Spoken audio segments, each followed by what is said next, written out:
Hello, Kumarils! Another day, another tutorial tayo sa paggawa ng Graham bar. Actually, nakailang upload na nga ako ng tutorial kung paano gumawa ng mini Graham bar, pero may mga nagtatanong pa rin talaga kung paano ito gawin.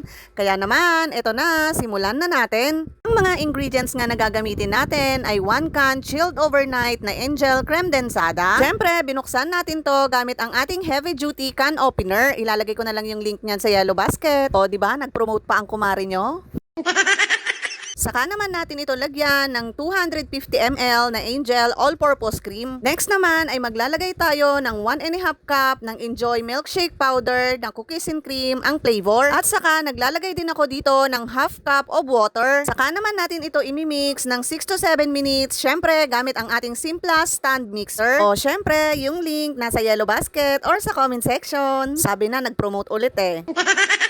While mixing, ay ayusin naman natin yung mga Graham crackers sa ating Graham tray. Bale, 6 crackers nga ang kasya dito sa aking Graham tray. Pero syempre, ginagawan ko ito ng paraan dahil hindi pantay-pantay ang lahat ng size ng mga Graham crackers. Bale, binabawasan ko yung mga gilid niya gamit ang cheese grater para magkasya yung 6 na Graham bar. After 5 to 6 minutes, ay ganito na nag-volume yung ating ice cream mixtures. Kapag ganito nga na nag-volume na yung mixtures natin, ay lalagyan na natin ito ng 3 dinurog na Oreo. Tapos, hayaan lang natin itong mag-mix ng 1 to 2 minutes para mahalo ng maigi yung nilagay natin na Oreo at para mas mag-volume pa ito. After 1 to 2 minutes, ay ganito na nga yung itsura ng ating ice cream mixtures. At ready na nga itong ilagay sa ating Graham tray na nilagyan natin ng Graham cracker. Bale, hindi ko na nga tinitimbang ang paglagay ko ng ice cream mixture sa ating Graham cracker. Tantiameter na lang talaga ang ginagawa ko. Sa ilang buwan kasi na gumagawa ako ng Graham bar, ay kabisado ko na kung gaano kakapal ang kalalabasan nito. Kapag okay na yung ice cream na nilagay natin, ay saka naman natin ulit lalagyan ng Graham cracker yung ibabaw. After nga nyan, ay kailangan naman natin itong ilagay sa freezer overnight para tumigas yung ice cream bago natin ito balutin. At ito na nga yung kinalabasan ng ginawa nating Graham bar kahapon. Ganito nga siya kakapal. Syempre, binalot natin ito